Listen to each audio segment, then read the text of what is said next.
ingabo z'igihugu zaratwubakiye zifite imbaraga zishiramo umwete, ese bafatanyije n'abaturage n'abayobozi b'umudugudu badukorera byiza cyane.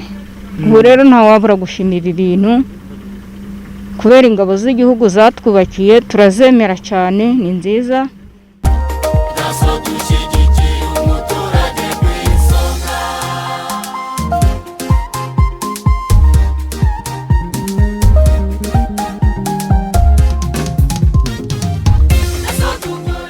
Kuri wa gatanu tariki ya 3 Nyakanga mwaka 2020, urwego rushinzwe umutekano ku rwego rw'akarere DASSO District Administration Security Support Organ bo mu karere ka Bugesera batashye amazu abiri yubakiwe imiryango ibiri igizwe n'abantu 15 bo mu murenge wa Juru ho mu karere ka Bugesera.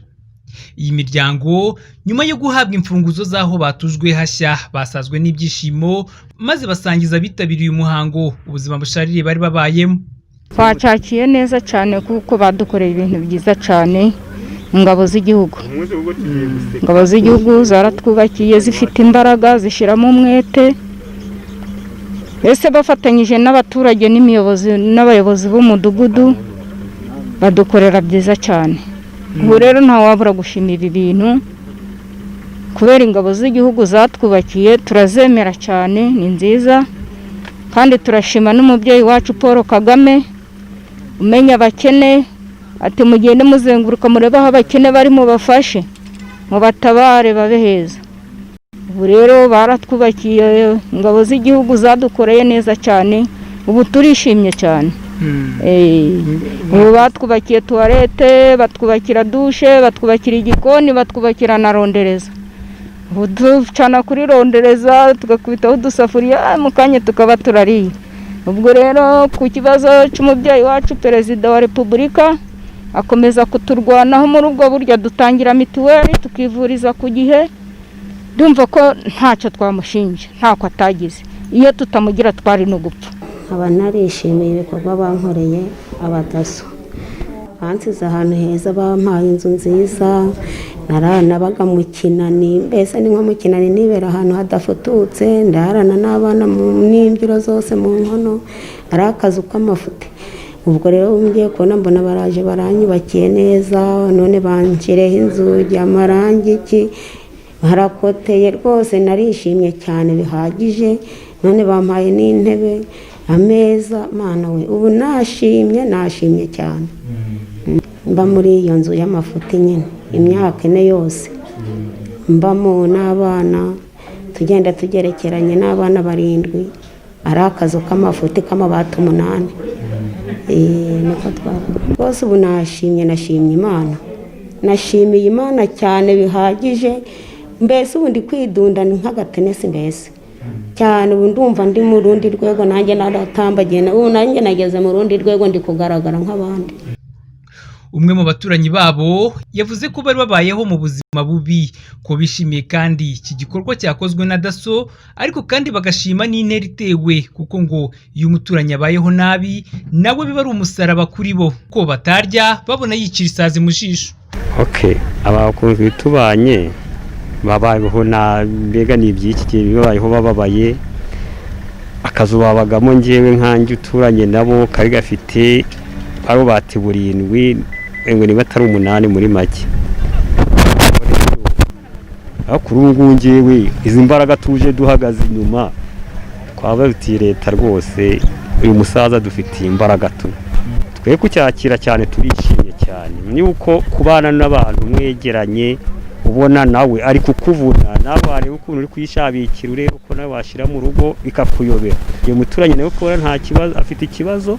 Uhagarariye DASSO ku rwego rw'akarere yavuze ko batari rwa rwego umuturage abona agahunga, ahubwo ko ari urwego rwuzuzanya n'umuturage.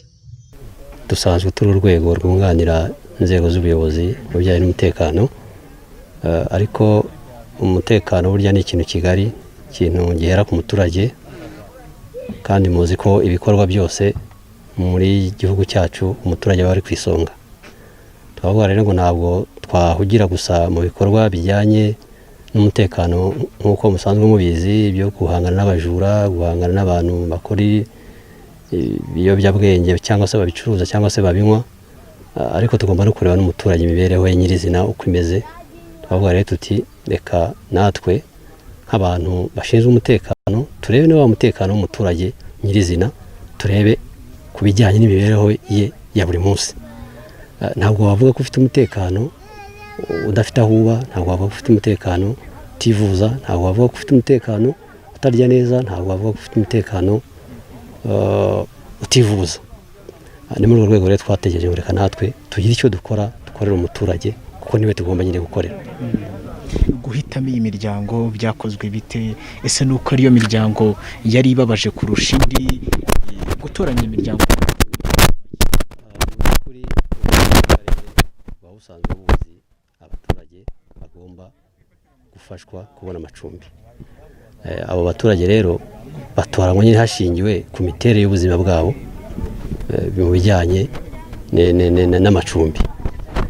Byari ku buyobozi bufasha kureba umuturage waba ukeneye icumbi cyangwa se kuturebera muri babandi bakeneye amacumbi, tukaba ariyo duheraho dushakira uburyo babona amacumbi.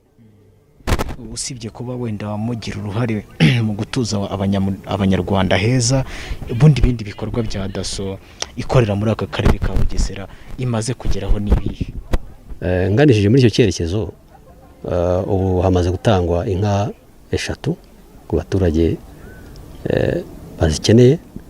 Hubatswe amazu hejuru y'aya 2 tutashyira umunsi, harandane ubwo aba 6. Ayo mazu kandi yose agenda ahabwa ibijyanye n'ibikoni, ubwiherero n'ubwogero. Nanone nigeze kuvuga yuko umuntu atagira umutekano adafite ibintu by'ibanze birimo na mitiweli, twishyuriye n'abaturage barenga 100 mitiweli. Ibindi bikorwa rero bisanzwe ni ibyo dufatanya n'inzego z'ubuyobozi n'iz'umutekano zijyanye n'ubukangurambaga ku bijyanye no kubungabunga umutekano, zijyanye no gukora amarondo, zijyanye gahunda zijyanye no kubungabunga ibidukikije, gahunda zijyanye no kwirinda ibiyobyabwenge, ndetse n'izi gahunda zindi twavugaga zijyanye n'ibibazo bibangamiye imibereho myiza y'abaturage tuzigiramo uruhare.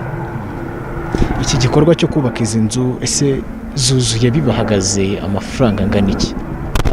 Zombi uko ari 2 zatwaye arenga $1,300,000, hatabariwemo imiganda yagiye ikorwa kubera ko byagiye biba ngombwa yuko tunaza tugakora imiganda, ibikorwa byo kumva amatafari, guhereza bubaka, ariko amafaranga nyirizina rikide abarika ni $1,300,000 arenga duke cyane. Ni intambwe muteye idasubira inyuma, ariko se noneho ubutumwa kuri iyi miryango, ubutumwa kuri bagenzi bawe bo mu tundi turere cyangwa se nabo muri aka karere nubuhe? Kuri iyi miryango yo nk'uko byagiye bivugwa, tuzakomeza no kuyiba hafi. Uyu muhango kandi witabiriwe n'umuyobozi w'ishami ry'imiyoborere myiza mu karere ka Bugesera, Bwana Sebatware Magela. Avuga ko iki gikorwa kimwe n'ibindi bikorwa biri gutahwa ari ibikorwa nabyo byo kwibohora. Iki gikorwa kiri mu rwego rwo gutura heza ndetse no gutura neza. Ni igikorwa cyakozwe n'urwego rwacu rwunganira akarere ka Bugesera cyangwa se ubuyobozi bw'uturere, urwego rwa DASSO. Intego z'akarere kubatuye nabi bari kubatuza neza, ku buryo nk'urwego rwunganira akarere ubwo bujuje inshingano yabo, inshingano yo kunganira akarere haba mu mutekano, haba mu mibereho myiza, haba no mu bindi bikorwa byose bishoboka. Bajya bunganira akarere mu by'ukuri, ku buryo ibi ni ibikorwa binejeje ubuyobozi bw'akarere ka Bugesera. Inyubakire yayo urabona inzugi ni metalike, iteyeho gasima, irapavumye, ifite igikoni, ubwiherero, aho gutekera. Urabona ko ari inzu koko yujuje ibisabwa. Ni inzu ihagaze neza mu by'ukuri kandi ihenze. Kuri ubu butumwa wagenereye imiryango noneho ihawe izi nzu n'ubuhe? Ubutumwa twagenera ino miryango ni ubutumwa bwo gufata neza izi nyubako bahawe. Izi ni nyubako z'urukundo rw'abana babo. Urwego rwacu rudufasha kunganira akarere, rudufasha mu mutekano n'ibindi bikorwa n'ibi by'amajyambere. Mu by'ukuri bagomba kuzifata neza, bakazikorera amasuku, ikindi cyongeyeho bakirinda amakimbirane cyangwa kuzifata nabi, kugira ngo izi nzu tuzajya tuzisura, tuzakomeza no kubafasha no kubaba hafi no kubunganira. Mwabonye ko n'abaturage batoranyije neza, bahisemo neza mu by'ukuri, ku buryo iri jonjora ryakoze gutya rikahitamo aba babyeyi. Natwe tuzakomeza no kubunganira, ariko nabo bafite inshingano yo kuhafata neza. Murakoze. Iki gikorwa nacyo kiri mu bikorwa byo kwibohora mu by'ukuri.